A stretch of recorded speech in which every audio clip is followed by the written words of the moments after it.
အားလုံးမင်္ဂလာပါကျွန်တော်စီချမ်းပါကျွန်တော်ဒီနေ့ evolution theory ဆင့်ကဲပြောင်းလဲမှု theory မြောက်ကနေလူဖြစ်လာတယ်ဆိုတဲ့ theory အကြောင်းလေးပြောကြရအောင်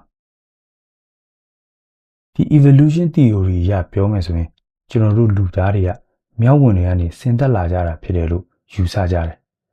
ဒီယူဆချက်တွေကိုယုံကြည်တဲ့လူတွေရှိတယ်လို့ငါတို့ကမြောက်ကနေဆင်းသက်လာတာလုံးဝမဖြစ်နိုင်ဘူးဒါလုံးဝလက်မခံနိုင်ဘူးလို့ပြောတဲ့လူတွေလည်းရှိကြတယ်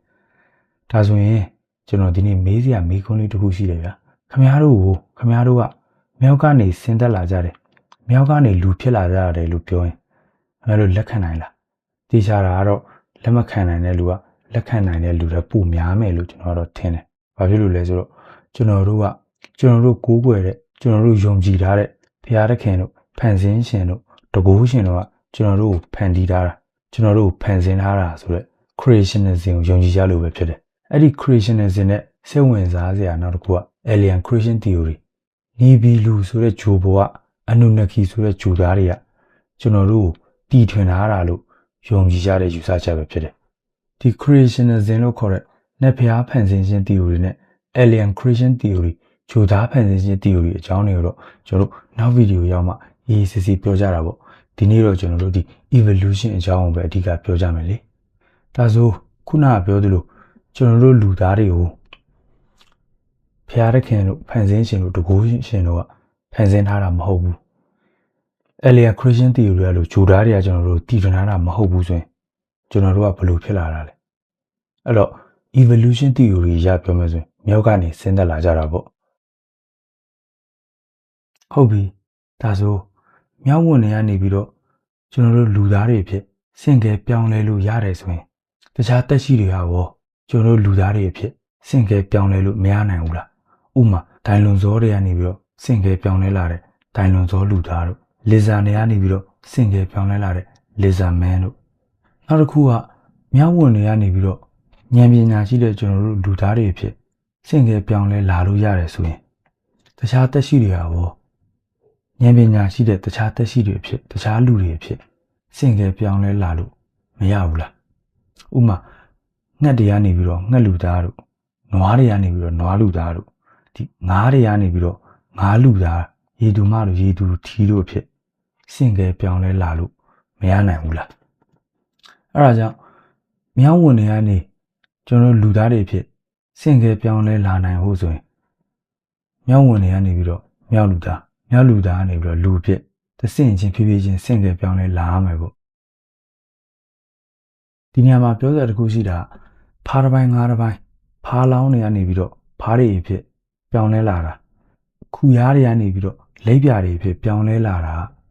အသွင်ပြောင်းခြင်းဖြစ်စဉ်ပဲဖြစ်တယ်ဆင့်ကဲပြောင်းလဲမှုဖြစ်စဉ်ဆိုတာ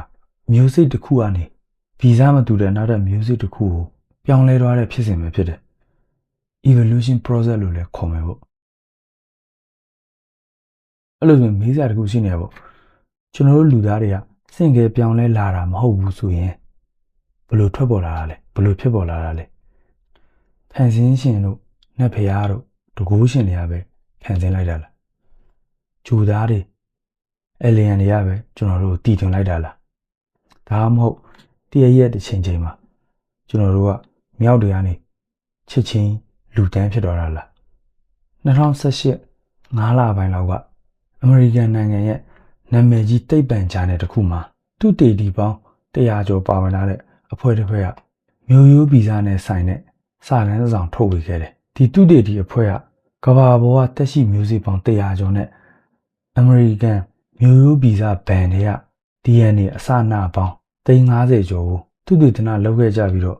ဒီစာတမ်းကိုထုတ်ဝေခဲ့တာပဲဖြစ်တယ်ဒီစမ်းသပ်မှုရဲ့တွေ့ရှိချက်အရကျွန်တော်တို့ကမ္ဘာပေါ်က90%လောက်ရှိတဲ့တက်ရှိတွေကလွန်ခဲ့တဲ့နှစ်ပေါင်း3သိန်းကနေ2သိန်းကြားထဲမှာရုတ်တရက်ကြီးထွက်ပေါ်လာတာလို့ရေးသားဖော်ပြထားတယ်ဒီတွေ့ရှိချက်ကသိပ္ပံလောကနဲ့သုတေသနပညာရှင်တွေအပေါ်မှာစိန်ခေါ်မှုအကြီးဖြစ်ခဲ့ရတယ်ဘာဖြစ်လို့လဲဆိုတော့ခုနကပြောတဲ့ဆင့်ကဲပြောင်းလဲမှု theory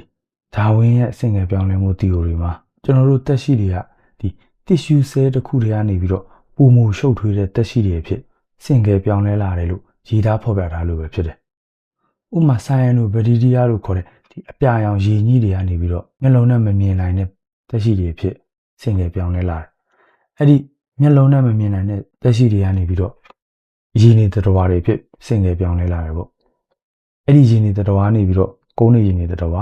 ကုန်းနေရည်နေတတော်ကနေပြီးတော့ကုန်းနေတတော်ကုန်းနေတဲ့တော်ကနေပြီးတော့မှဖြည်းဖြည်းချင်းကျွန်တော်လူတွေဖြစ်ဆင့်ကဲပြောင်းလဲလာတယ်လို့ရေးသားဖော်ပြထားတယ်ဒါပေမဲ့ဒါဝင်ရဲ့ on the origin of species ဆိုတဲ့စာအုပ်ထဲမှာကျွန်တော်တို့လူသားတွေကမြောက်ဝင်တွေကနေပြီးတော့ဆင်းသက်လာကြတာလို့တော့ဓာတ်ရိုက်ကြီးမရေးထားဘူးဘာလို့ဒီအသွေးခေါ်မျိုးဒီအယူဆမျိုးရှိရတာလဲဆိုတော့သူ့စာအုပ်ကိုဖတ်ပြီးတဲ့လူတွေကတော်တော်များများပေါ့